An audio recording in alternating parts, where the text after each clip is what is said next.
খেলার খবর cricket. 3 test আর 3 ওয়ানডের পূর্ণাঙ্গ সিরিজ খেলতে রাতেই শ্রীলঙ্কার উদ্দেশ্যে দেশ ছেড়েছে বাংলাদেশ। যাবার আগে অধিনায়ক মোহাম্মদ আশরাফুল বলে গেলেন, প্রতিপক্ষ নয়, ব্যক্তিগত এবং দলীয় পারফরমেন্স ভালো করাই দলের প্রধান লক্ষ্য। আর হাবিবুলের লক্ষ্য এই সিরিজেই রানে ফেরা। বিস্তারিত নাসিমুল হাসানের রিপোর্টে। সময়ের বাস্তবতা সবাইকেই মেনে নিতে হয়। ছবিটি 2003-এর জিম্বাবুয়ে সফরে যাবার প্রাক্কালে অধিনায়ক হাবিবুলের প্রস্তুতি। অধিনায়ক হিসেবে সেটি ছিল তার প্রথম অ্যাসাইনমেন্ট।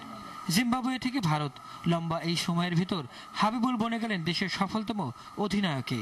পালা বদলের এই পালায় হাবিবুলের হাত ঘুরে অধিনায়কের দায়িত্ব এলো আশরাফুলের কাছে।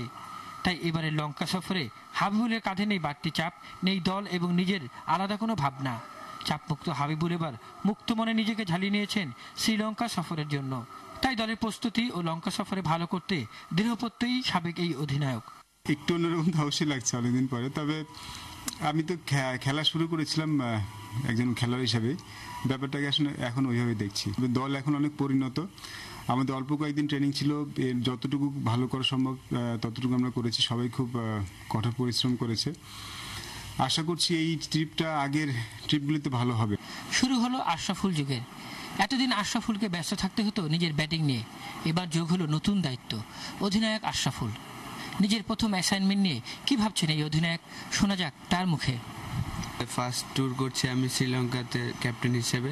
তো হ্যাঁ, সাথে সাথে আমার ব্যাটিং এবং দলকে নিয়েও ভাবতে হবে এখন থেকে। তো হ্যাঁ, আমি আশা করব, আমার জন্য দোয়া করবেন সবাই, আমি যেন ভালো মতন এই দায়িত্বটা পালন করতে পারি। আশরাফুল সিরিজটা কিভাবে দেখছেন? ভারতের সাথে হোম সিরিজের পর অনুশীলনের জন্য যেটুকু সময় পেয়েছে তা নিয়ে সন্তুষ্ট আশরাফুল। তার মতে অনেক ভালো প্র্যাকটিস হয়েছে এবার। সেই আশায় এবার আগের চেয়ে অনেক ভালো করার কথা বলছেন তিনি। 3টা টেস্ট ম্যাচে যেন 5 দিন খেলতে পারি, এটা আমার লক্ষ্য থাকবে। এবং আমাদের লক্ষ্য হওয়া উচিত আমাদের ইন্ডিভিজুয়াল পারফরমেন্স যেন বাড়ে। এখানে বিপক্ষ টিম নিয়ে চিন্তা না করাটাই ভালো। বিমানবন্দরে শুধু অধিনায়কই নন, বাকি সতীর্থরাও সিরিজে ভালো করার ব্যাপারে আত্মবিশ্বাসী। আমার 7টা উইকেট বাকি আছে, 100 উইকেট টেস্ট উইকেট। তা আমার ওইটাই আগে টার্গেট থাকবে যে আমি 7টা উইকেট নিয়ে আমি 100 উইকেট টার্গেট করব।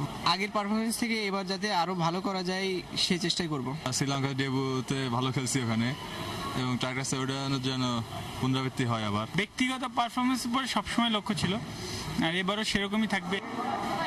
লঙ্কা সফর মানে কঠিন এক চ্যালেঞ্জের মুখোমুখি বাংলাদেশ। এরপরও কেন জানি মনে হচ্ছে এই সিরিজে ভালো করবে বাংলাদেশ। অল্প কদিনের প্র্যাকটিস সেশনে ক্রিকেটারদের শরীরী ভাষা জানে তারই সাক্ষ্য দেয়। নাসিমুল হাসান, এনটিভি নিউজ, জিয়া আন্তর্জাতিক বিমানবন্দর, ঢাকা।